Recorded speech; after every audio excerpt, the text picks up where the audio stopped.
Hey everyone, in this video, I'll walk you through the setup of the two most impactful automation workflows. There's a gazillion different automation workflows to choose from, but the welcome and the abandon cart together bring in more than 50% of all automated email conversions. So those two are the ones that we're going to focus on in this video.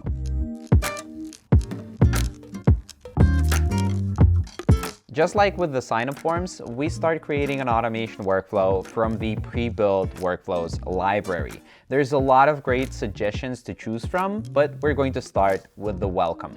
Now, there's two ways to go about this. One email versus 3 emails long, and then, if you want to, you can make it 7, 10 emails long, whatever rocks your boat. But the general best practice is to make it 1 to 3 emails long. 1, if you're really short on time and you don't have a lot of resources to invest into email.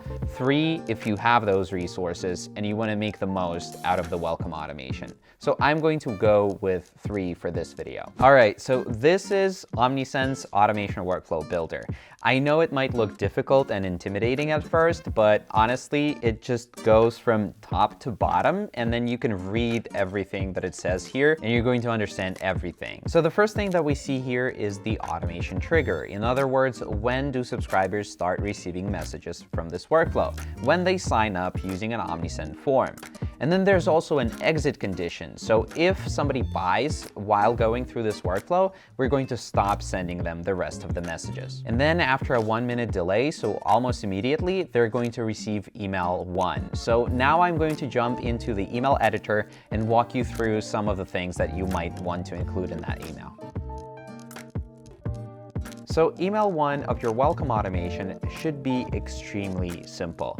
All you want to include here is a welcome and thank you message, appreciate the person for leaving their email address and putting trust in your brand, and then deliver on the offer if you promise one in your sign-up form. So if you say that you're going to give them 10% off or $5 off their first order for signing up, make sure that you include that coupon code in this email, along with a button to go shop now. And that's it.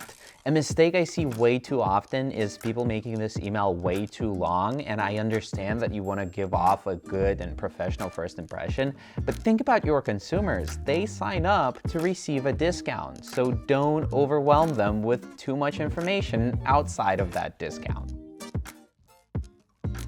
Now, 1 to 2 days after that first email is when we can get away with sending them a longer and more informational one. Here are some ideas of what you can focus on for the content for this one. Number 1, you can talk about the benefits of shopping with you versus your competitors. Number 2, you can go full storyteller mode and tell them all about how your brand got started, the vision that you still carry from day 1 until now.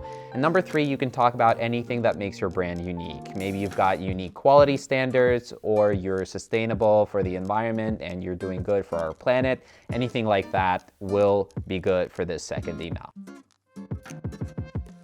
And then finally, 2 to 3 days after that second email, we're going to send them the final third one.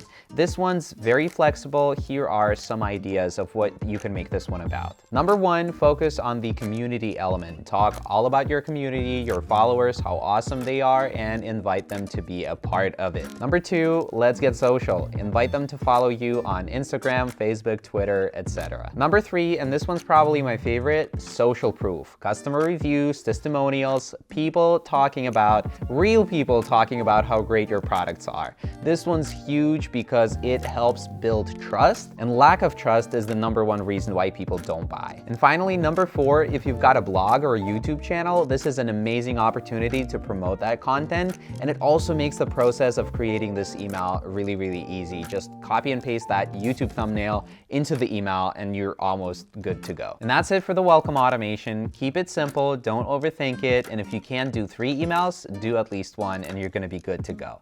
Now we're going to jump into the abandoned cart. All right, so the only thing that's different here in terms of the automation setup is the trigger. Here it's whenever somebody adds items to cart but doesn't make a purchase. And then just like in the welcome automation, if somebody does place an order while going through this workflow, they're going to stop receiving messages. And just like with the welcome, we can make this 1 to 3 emails long. Now, my personal favorite is 2 emails, but you can experiment and see what works best for you.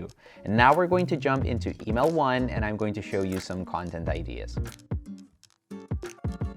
This first email usually goes out in 1 to 2 hours after the cart is abandoned. So just like with that first welcome email, we're going to keep it very short and brief. The main idea is not to sell, but to remind the person about the products that they were browsing. So that's exactly what we're going to do with the content here, and we're not going to include anything unnecessary. So the first thing is the abandoned products block, which automatically pulls the exact products that were left in someone's cart and adds them to this email. And the second thing is the complete your order or complete checkout button, which links to your store's checkout page, making the process of finishing their order easier. And that's it for this email. As I said, we want to keep it super simple. The only extra thing that you can do is if you can come up with something funny or original or witty, you can do that and put that in the copy. So for example, you can do something like, hey, this is the lost and found writing to you. We found these products. Are these yours?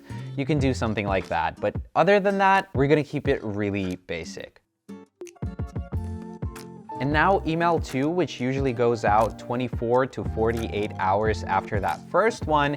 This is where you can get a bit more salesy, a bit more pushy. So if you want to, you can include a 10 to 20% off discount off of that abandoned cart. And you can also create some urgency.